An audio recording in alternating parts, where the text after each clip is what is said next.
ಸದ್ಯಕ್ಕೆ ಏನ್ ಮಾಡ್ತಾರೆ ಹೊರಗೆ ನೀರ್ ಬಿಡ್ತಾರ್ರಿ. ಇದರಿಂದ ಏನಲ್ಲತ್ತಾವ ಅಂದ್ರೆ ಇವು ಮೀನುಗಳು ಅಟ್ಟೆ ಸಹ್ಯದಲ್ಲ ರೀ. ಇಲ್ಲಿ ದನ ಕರುಗಳು ಓಡಾಡ್ತಾವ, ಸಣ್ಣ ಸಣ್ಣ ಮಕ್ಕಳು ಓಡಾಡ್ತಾರ, ಎಲ್ಲ ಜನ ಓಡಾಡೋದು. ಇದರಿಂದ ಇಲ್ಲಿ ಕೋಳಿ ಫಾರಂ ಅದ, ಅದಕ್ಕೂ ಎಫೆಕ್ಟ್ ಬೀಳತ್ತದ, ಮನುಷ್ಯರಿಗೆ ವಾಸನೆ ಬರ್ತದ. ಇವು ದನ ಎಲ್ಲ ಮೈದ್ ಏನ್ ಮಾಡ್ತಾವ, ಇಂಥ ದನಗಳು ಬಿ ಅಷ್ಟು ಇದು ಬಿದ್ದಿಂದ ಅವರಿ, ಎಷ್ಟೋ ದನಗಳು ಸತ್ತಿನ ಉದಾಹರಣೆಗಳು ಬಿ ಅವರಿ. ಆಯ್ತು ಮತ್ತೊಂದು ಕೆಮಿಕಲ್ ಹಾಳು ಬಿಡೋದ್ರಿಂದ ಮನುಷ್ಯರಿಗೆ ಎಫೆಕ್ಟ್ ಇರ್ತವ್ರಿ. ಆಯ್ತು ಡೈಲಿ ಒಂದಿಂದ 4 ಸರಿ ಮ್ಯಾಲ ಫಾಗ್ ಬಿಡ್ತಾರೆ, ಅಂದ್ರೆ ಒಳಗೆ ಗಾಳಿದಾಗ ವಾಸನೆ ಬಿಡ್ತಾರೆ. ಅದು ಯೆಲ್ಲೋ ಕಲರ್ ಇರ್ತದೆ. ಅದು ವಿಡಿಯೋ ಎಲ್ಲ ಅವರಿ.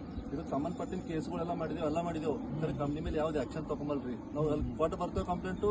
ಇಲ್ಲಿ ಏನ್ ಮಾಡ್ತಾರೋ ಅವ್ರು ಏನ್ ಮಾಡ್ತಾರೋ ಏನಿಲ್ಲ, ಅಧಿಕಾರಿಗಳಿಗೆ ಏನ್ ಮಾಡ್ತಾರೋ ಅವ್ರು ಏನ್ ಮಾಡ್ತಾರೋ ಯಾವ್ದೇ ಆಕ್ಷನ್ ತಗೊಂಬಲ್ರಿ ಇದ್ರ ಬಗ್ಗೆ.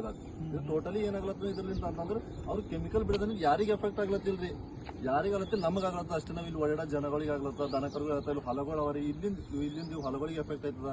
ಇದು 1 ಗ್ರಾಮ್ ಅಲ್ರಿ. ಇಲ್ಲಿಂದ ಸೀದಾವೇ ನೀರು ಹರ್ಕೊಂಡು ಬೊಕ್ಚೋಡಿ ತನಕ ಹೋಯ್ತಾವ್ರಿ. ಬೊಕ್ಚೋಡಿಗೆ ಅಲ್ಲಿ ಕುಡಿಯೋ ನೀರು ಅಲ್ಲಿಗೆ ಹಾಳಾಗ್ಲತ್ತವ್ರಿ. ಮುಂದೆ ಆಣದ್ರಕ್ ಹೋಯ್ತದ್ರಿ. ಹಿಂಗೆ ಹರ್ಕೋತ್ ಎಲ್ಲಿ ತನ ಹೋಲತ್ತ ನೋಡ್ರಿ, ಅಲ್ಲಿ ತನಕ ಇದ್ರದ್ದು ಎಫೆಕ್ಟ್ ಬೀಳತ್ತದ್ರಿ ಎಲ್ಲರಿಗೆ. ಇದರಿಂದ ಏನಂತ ಜನರಿಗೆ ಎಫೆಕ್ಟ್ ಮುಂದೆ ಬೆಳವಣಿಗೆ ಆಗಲ್ಲ ಹೊಂಟದ್ರಿ. ಎಷ್ಟೋ ಮಂದಿ ಬೆಳವಣಿಗೆ ಕುಂಠಿತ ಆಗಿದೆ ಇದರಿಂದ. ಹರ್ ಒಂದು ಕೆಮಿಕಲ್ ಇದ್ದೇ ಎಮ್ಮೆ ಆಕಳು ಸತ್ತವೇನ್ರಿ? ಸತ್ತವ್ರಿ. ಬಹಳ ಸುಧಾರಣೆಗಳು ಸತ್ತಿನ. ಆದ್ರೂ ಸತ್ತಿನ ಬಿ ಹಿಂಗೆ ಪರ್ತರು ವಿಡಿಯೋ ಮಾಡಿದೆವು, ಕಂಪ್ಲೇಂಟ್ ಕೊಟ್ಟೆ ಎಲ್ಲ ಮಾಡಿದೆವು. ಅದು ಅದಕ್ಕೆ ಯಾರಿಗೆ ಕಂಪ್ಲೇಂಟ್ ಯಾರಿಗೆ ಮಾಡಿರಿ? ಇಲ್ಲಿ ಪೊಲ್ಯೂಷನ್ ಕಂಟ್ರೋಲ್ ಆಫೀಸರ್ ಬೊಕ್ಕೋ ಸರಿ ಮಾಡಿದ್ವಿ.